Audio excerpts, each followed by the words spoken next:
Hello, welcome to Friday's live stream devotion slash announcement slash today new segment missions moment. I'm ruling elder Gabe Williams. And I am ruling elder Shane Bartholomew. Great to be with you today, everyone. And Gabe, thanks for hosting. Sure, I'll have your name covered up a little bit there. I'll have to get rid of something there. Okay, we can't have that. It just didn't make sense. No. All right, so just a quick reminder, we are Spruce Creek Presbyterian Church. We're located at 1705 Taylor Road in Port Orange. There's the phone number if you need to reach out to us. And of course, you can check out our schedule and what we have going on our website, or shoot us an email if you want to be, if you want some information about us, you want us to mail you a pamphlet or something, or even send you a link, feel free to shoot us an email. Today we have a new segment that we're going to start doing. Maybe it's not really a segment. It's just something that we want to offer to help us get in touch with the different missionaries. We support the different missions and ministries that we support. So we are starting a new thing called Missions Moment. We'll do it at least once a month, maybe in between now and then. And today we have Paula Sanchez, the executive director at Resources for Women in Daytona Beach. I volunteer there. It's very rewarding. I'm just doing data entry. It's nothing glamorous, but stuff that needs to be done. We actually have a couple people in the church that volunteer at Resources for Women, so it's a really cool ministry. So we want to bring Paula in and talk to her about the ministry a little bit, how we can help support it. So let me bring her. There we go. Paula, how are you? Hi, I'm doing good. Thank you for inviting me, and thank you for having this space to talk about missions in our community. It's exciting. We're excited. Well, we now, as I mentioned, I volunteer there, so I know a little bit about your story, but you have some pretty cool stuff that led you up to where you are today. If you could just give us a brief introduction, how you came to know the Lord, and then how that eventually led to you to Resources for Women and being their executive director. Yeah. So I grew up in a Christian house, but I would say that probably when I was 12 or 13, I had a real encounter with Jesus, and he changed my life. And from that moment on, I decided every day, I still do, to live for him and for his glory and to honor him. And I think it was 4 years ago. I'm originally from Bolivia, South America, and we moved here. And we knew that God had a purpose. So 2 years ago, I started working here at Resources for Women. And I know that we talked about this before, Gabe, so I'm going to share a little story that is related to my testimony.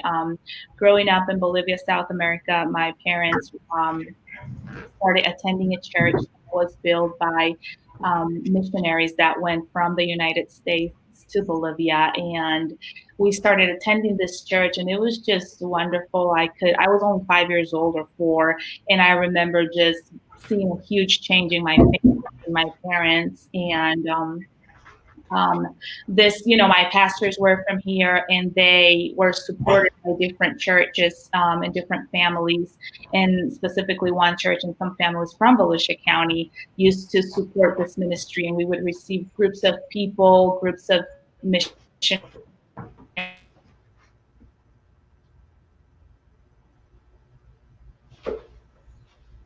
came for me to start working here at Resources for Women. I remember just thinking it's going to be a way of giving back to this community that while I was growing up in Bolivia, some families from here were supporting this ministry that was changing my life and that was affecting my family in such a positive way. And it was probably one of the first months that I was working here. We got a client that came in, and she was being pressured to make decisions she didn't want to make based on her, like she was pregnant, and she decided obviously to carry to term. And then one day she called me, and she was really crying on the phone, having a really hard time about her decision and just people putting pressure on her. about having an abortion. And I asked her, can you come in and we can start like our discipleship, our mentorship program, and that would be helpful to you. So she came in and we're talking and talking about life. And, she's like, I grew up in a Christian church and a house and kind of started living my life then. And I want to, start making the right choices and I don't want to have an abortion and things like that. And, she was committed to carry to term by then. But at the end of our conversation, she asked me, she's like, so where are you from? I guess I have an accent. She's like, where are you from? And I told her, well, I'm from Bolivia, South America. And she said, oh, I went to Bolivia, South America. And I was like, really? How come? And she said, well, growing up, my parents were supporting a ministry in Bolivia, South America. And I was like, what ministry? And she gave me the name of my church.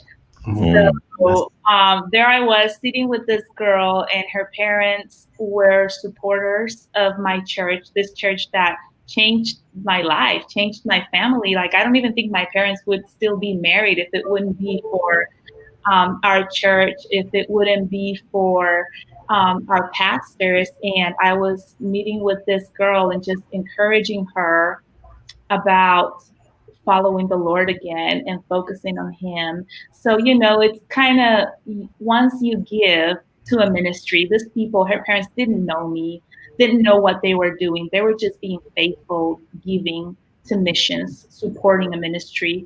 And here I was 20 years later, probably encouraging their daughter and just reminding her that God has a purpose for her and this baby that is now over a year. So, yeah. So awesome. I love that story. I tell you a lot, actually.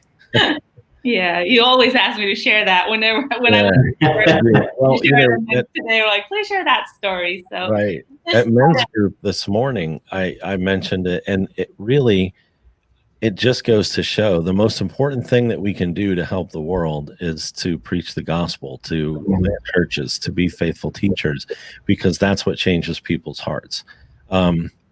Programs are good for practical things, teaching parenting skills and things like that. I certainly agree with that. But when it comes to changing people's hearts about really important issues, the gospel is the way to do it. And so that's what I think is so great about the story is, they just planted a church to teach people about Jesus. And that's what changed so many other things along the way. It's great. That's great. Paula, and I appreciate the story so much as well. I heard it when we had our conference here at the church and you shared it, and that was the first time that I met you. And so just such a great story. Thanks for sharing it. I wanted to ask you just a couple of questions about resources for women in terms of what resources do they provide for women? Yeah, so, our mission is to have a Christ-centered, compassionate response to women and men facing unplanned pregnancies. And what we do here is we offer different services. I would say that our main and first service is a free pregnancy test. Plus a consultation time. So when we meet with our clients, we spend time with them probably around 45 minutes. And during this time, we go through information and education about all of their options. We talk about abortion and the different types, how the procedures are. We also talk about adoption and the different types of adoption. And we talked about parenting and just all the resources that there are in our community, and also the resources that we have and how we can help them. After we go through that, there's obviously a bunch of questions that we go through.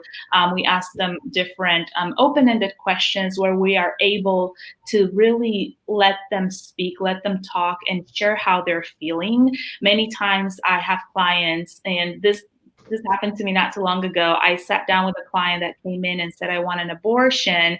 And once we offered her our services, she said, I'll go through the services and see. And once she sat down, the first thing she said to me was like, look, I don't believe in abortion. I don't want to have an abortion. I never thought I was going to be in this position, but this is my only option. So once she said that, I just started asking her questions. And every time she would say, I never thought this was going to be me. I never thought. So it helped her listen to herself, even though she thought she only had that option. while we presented the other options, and while she could hear herself telling what she really believed, she decided to get an ultrasound, and then she changed her mind and decided to carry to term. So that's our first appointment, the consultation. If they're testing positive and they're between 6 to 14 weeks, we also provide a limited OB ultrasound, and that is to verify the viability of the pregnancy. So based on that ultrasound, they're able to see if they're truly pregnant, identify how far along they are, and also, make sure that the pregnancy is viable, because a positive test doesn't always mean a viable pregnancy. And after they do the ultrasound, they're welcome to start parenting classes with us. So when we do the parenting classes, we have different topics. They can choose whatever they want.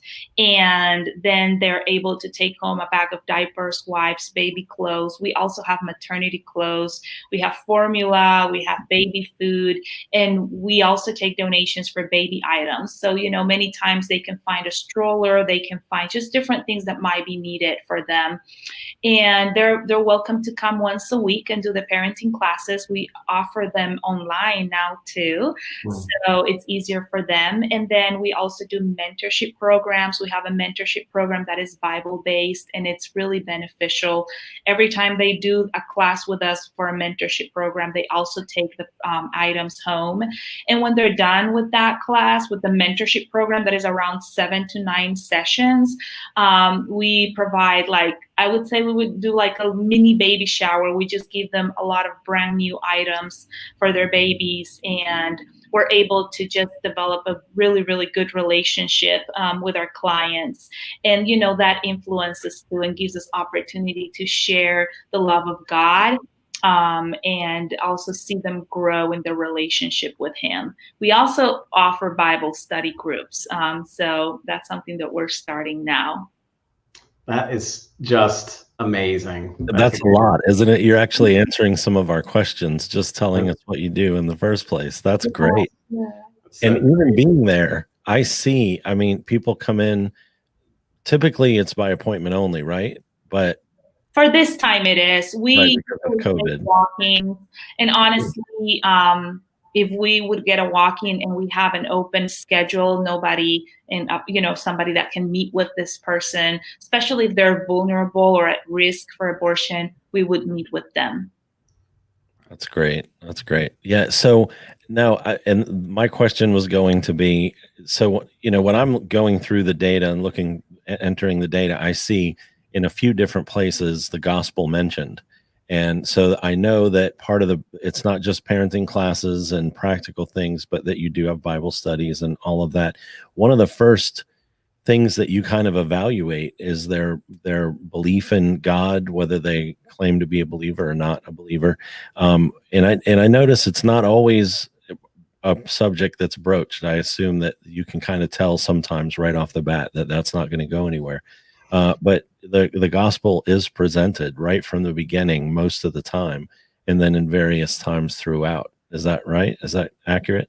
Yes, on their intake, we ask them what their religion is, because it's important for us. If we see somebody that marks that is a Christian and is considering abortion, if we have the opportunity, we are always encouraging them or telling them, so what about your faith? How do you approach this topic, or where you are based on your faith? And it's crazy to see how many Christians are not aware of what the Bible says regarding fetal development and regarding abortion and all of that. So we ask them that question. During our consultation, we are focused on educating our clients on their options. Oh, they must have nonprofit internet. Okay, we're back. Oh, you're back. There you go. All right. So it's just, we focus on giving them the information, but if we have an open door, we jump right on it. And I've seen God just opening doors in the hardest hearts ever, because he just does. He does those kind of things. And many times, like even when I'm meeting with a client that is like abortion determined, when I ask them, all right, let's talk about abortion. Like, what are your thoughts? They're like, oh, I really, I grew up in a house where they were against it, and that gives us an open door. So tell me what is it? What did you believe? And we're able to approach it that way. So, the Bible says that some people give seeds, some people water. So we really try to be open to what the Holy Spirit wants to do. Sometimes you have a client right in front of you that needs encouragement, that needs to be reminded that the Lord loves them, and you just have to be open to do that. And even though we have like a program that we go through and education and stuff that it's really similar, there's not one client that is the same. And whatever worked in one client last week, it's not going to work this week. So it's just really important to be led by the Holy Spirit and know where and how to approach this topic. But we do end up a lot of times praying for our clients. They're open to receiving prayer. Many times they're not open to like a gospel presentation, but they will be open for you to bless them and pray. And many times while I'm praying, I'm like, telling a little bit about the gospel so that they can hear it too. So prayer with a message. Yeah. Sure. Paula, how does resources for women get their funding? So you have all these services. That's what I was thinking. This stuff must cost a ton. That's it. So how do you guys get that? Yeah, I mean, all of our services are free.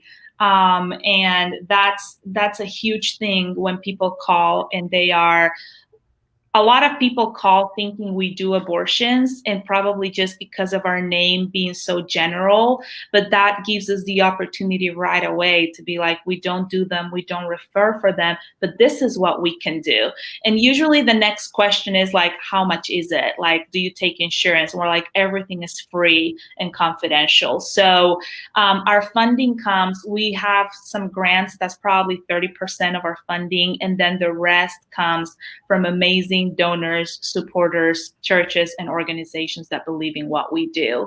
So 2020 has been a difficult year for everybody, but I'm amazed of how much God has done for this ministry and how he has showed his faithfulness in our finances too. So we always need new donors, new supporters, so that's open. If you guys want to talk more about it, just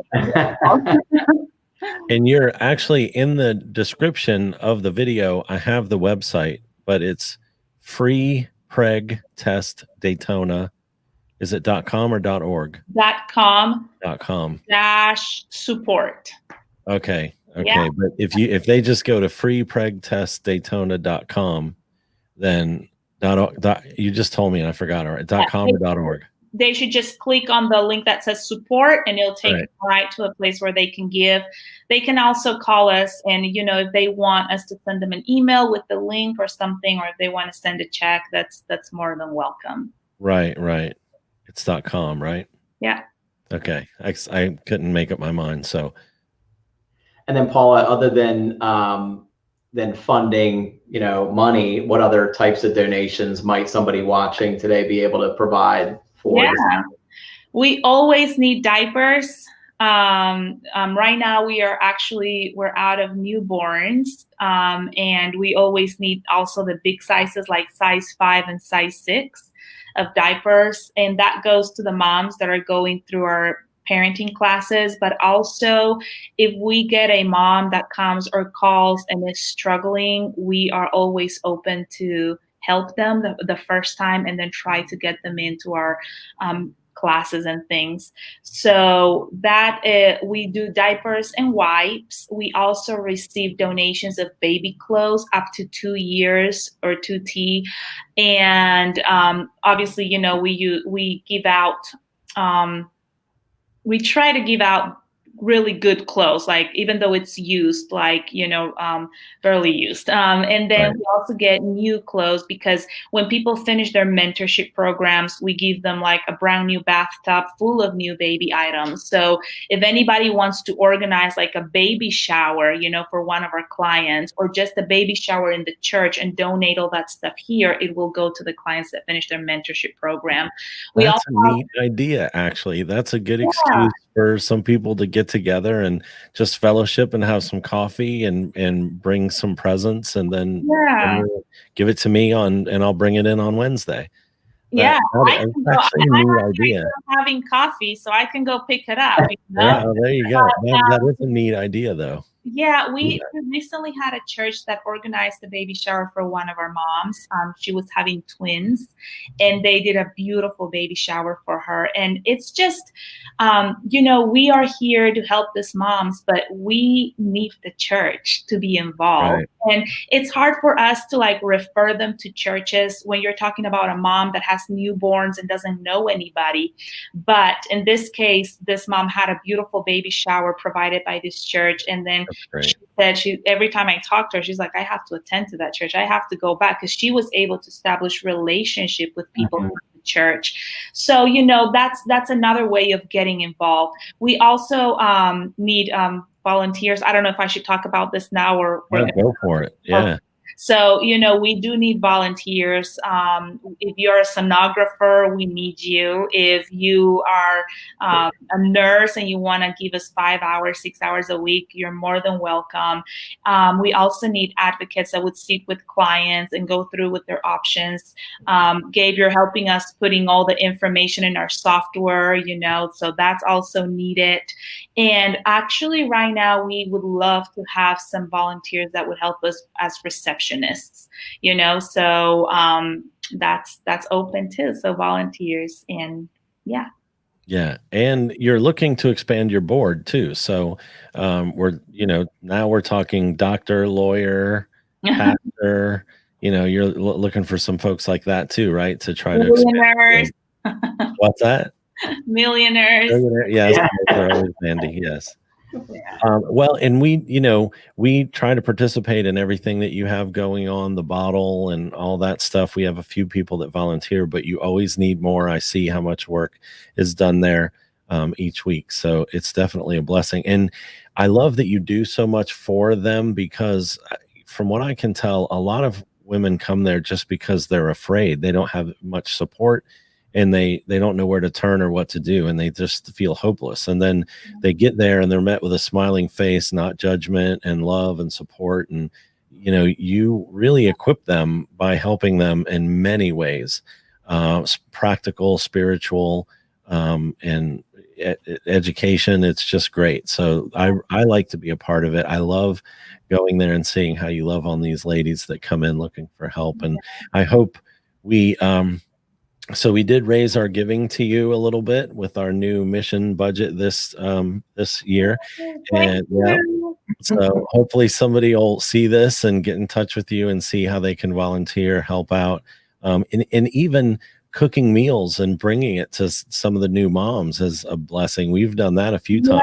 Yes. Really love that. Yeah. That's something, I mean, you guys are just awesome. I feel that whenever we need anything, diapers, wipes, I'm always like, oh, where's my phone? Let me text Jamie, because like immediately She you're gets on it. Yeah. stepped up and just like, what do you guys need? We'll do it. We'll help. So I'm just super thankful, because, when we talk about the pro-life movement, we also call it the pro-love movement, and it Yeah. is about giving. And many times churches are not addressing this subject. Only 11% of churches actually talk about abortion. And it makes sense, because we're meeting with a lot of people that are claiming to be Christians and are thinking, about getting an abortion. So I love how the churches and even the kids, we do bottle drives. You can take a bottle home and fill it up with change. And I see kids participating on it. And I just think it's amazing to create this culture of life in our families. It really starts in our families, talking to your kids about it and stuff. So just so thankful for all the support and just how you guys are always always available. I'm always grateful for you guys. Seriously, thank you. Well, we're very happy to help. And we want to thank you for coming in today virtually and meeting with us so that we can let people know what you have going on. And we'll reach out to you when we have the baby shower for donations so that you can just come hang out. And Yeah. all right. All right. Well, I will let you go because I know you have a 4 o'clock appointment. Yeah. So thank you Thank so you much. so much. It was great seeing Sure. you guys. Have a good one. I'll see you Wednesday. All right. See you. Bye bye. Bye-bye. Bye. All right. She's a sweetheart. Yeah. Yeah, she's always they're so positive too when someone comes in. It's Right. really I'm always impressed because it's just love and support, help. They're just really loving on the women there. Okay, so we're gonna wrap up with a couple things. Announcements. It was great having Paula on. What we're gonna do is this missions moment once a month, sometimes maybe in between. We did say make some changes to the missions budget. So make sure that you come to the congregation meeting. Shane's going to tell you about that in a minute. We also recently, what about 3, 4 weeks ago, went back to 2 services. It's been 4 or 5 weeks. Yeah. Yeah. It's been 4 weeks. longer than I thought. I finally finished updating the website. I think I found a spot earlier today that still says 10 o'clock worship. So I got to get in there. Like it literally said it in 30 places. I don't know what we were thinking, but so I did find another spot that I need to change to the proper worship time. But if you're watching now, worship is we went back to 2 services so that we could do a mask required service earlier in the day. So worship at 8:30 a.m. just like we used to, but now masks are required, and this will just help serve some of the folks in the congregation who are immune deficient or just are up there in age and are in a more high risk category. So we did decide to add that mask requirement for the 8:30 service. And then what that does is that gives us Sunday school at 9:45, which is awesome because Sunday school used to be a 45-minute thing, but now we can get a whole hour. So we go from 9:45 to 10:45, and then we have worship at 11. So second service, everything basically the same as the first service, but masks are not required on the 11 o'clock service. But we do still try to seat people in a way that offers some social distancing as much as possible. But there's so many of you were coming to worship that we couldn't fit everybody and properly distance each other. So we had to go to 2 services anyway. So we figured that was how we would split it up. 8:30 masks required, and then worship at 11, no masks required. And then kids catechism classes, that's during the second service. So the 11 a.m. worship at about 11:30 or so, about halfway through the service, ages 3 years through kindergarten are released for the kids catechism. And then we have a couple special things coming up. Yeah, we have this Sunday after the second service, the elders and Josh will be hosting the annual budget meeting. So at that meeting, we're going to be walking through our budget for calendar year 21. So that's going to be, a good meeting, quick meeting. So if you have questions, concerns, anything like that about the budget, be sure to come to that meeting again right after the 11 o'clock service in the sanctuary. And I'm going to verify. I'm sorry. We may have got the budget. No. Okay. Sorry. We got an outline in the bulletin, but I thought maybe we got the budget via email, but we will have them to pass out. I think we may email it too, just for COVID and for folks who can't come. Yeah, and that answers kind of the next question, which is we do plan on streaming, live streaming the budget meeting as well. Right. For those who watch virtually will be able to attend the meeting and listen in. Right. It's not a voting meeting, I don't believe, right? Is there? Yeah. No, we're just presenting the budget and answering any questions. Yeah. So Yeah, so we'll it's actually approved now already. So yeah. So that's Sunday, and then the following Sunday, the 31st, we have the Josh. event you have all been waiting for. Yes, Pastor Josh has hit Florida. He's here. His family's here. As a matter of fact, he's right across the way here. I'm at the church now. He's in the office unloading his boxes of books, and he's preparing to preach on Sunday. He's going to deliver the word this Sunday. But again, next Sunday is his installation service, and that installation service will be at 5 p.m. It'll be at just like a full worship service. And we have Burke Parsons coming over from St. Andrews, and Burke will be coming over to deliver that part of the service for us, which will be fantastic to have Burke here. So yeah, he'll be preaching and then doing the installation service. So that's we're excited about that. And one thing I didn't make a little banner for it, but I did want to mention. So being that 5 o'clock is going to be a single service, and we are still concerned about the distancing, we can't fit everybody in the sanctuary, even with masks. We couldn't fit everybody that we anticipate would want to come in the sanctuary and keep the distancing that we're hoping for. So what we are going to do, I know it's not ideal, but we are going to live stream it into the fellowship hall. I'm not sure exactly how that we're going to work that out with the ladies who will be preparing the reception and the food afterwards, but we are going to have a spot in the fellowship hall where if you require masks and you want to come and be here on the campus for the installation service and then for the fellowship afterwards, you can come in and go into the fellowship hall and watch it over live stream. Everybody that's in there in that area for that purpose will be wearing masks, and that way we can try to accommodate as many people possible. Even if we made it a mask service, we just would not be able to properly distance everybody all at one time, because we were thinking that there'll be quite a good turnout. So that's how we're going to deal with that. We'll have sanctuary will be kind of a regular thing, and then the live streaming into the fellowship hall, so that we can distance people appropriately and have masks required. So that's how we're going to do that. And that I think about sums it up. We do one of the reasons to come to the budget meeting, or at least to request a copy of it, is as I said, we did make some changes to the mission budget. So if you want to see how that was allocated, we are supporting a new church plant in Tennessee, the Powell area church plant. They have a Facebook group.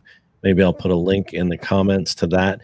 If you want to join their Powell area church plant prayer group, you can do that. But that is a mission that we now support. It's under home missions because it is church planting, PCA church, solid confessional guys.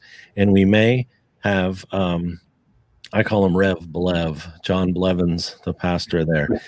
Rev Blev, we might have him on one mission moment Friday, so that you will be able to meet him and hear what their vision is for their church. Mary Athelstone asked, will you be able to watch from home the installation service? Yes, we are going to live stream it. So the installation service, as we're live streaming into the fellowship hall, will also be available on Facebook and YouTube. So either way, you can come to the campus or you can watch from home the 5 o'clock for the installation service. And also, we'll be doing the same with the congregational meeting. We just won't be streaming it into the fellowship hall, but it'll be available online. So, all right. Anything else for the cause, Shane? Nothing at all. Enjoyed your Bible study this morning. All of you men who don't like to sleep in, Shane has a Bible study every morning at 6:30. Ooh, feels like it's 5:30. Every Friday, not every morning. Every Friday at 6:30 in the morning. So you guys are all welcome. Mary says, thank you, and you are welcome. I love this thing with the comments. I love to be able to pop. Yeah, it looks great. Looks Yeah. great.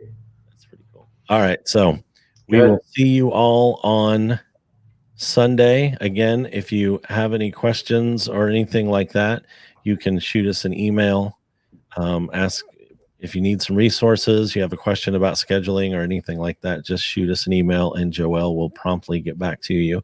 And if you need to speak with us directly, give us a call. Or if you are watching but you don't worship with us regularly, come on out and worship with us, 1705 Taylor Road.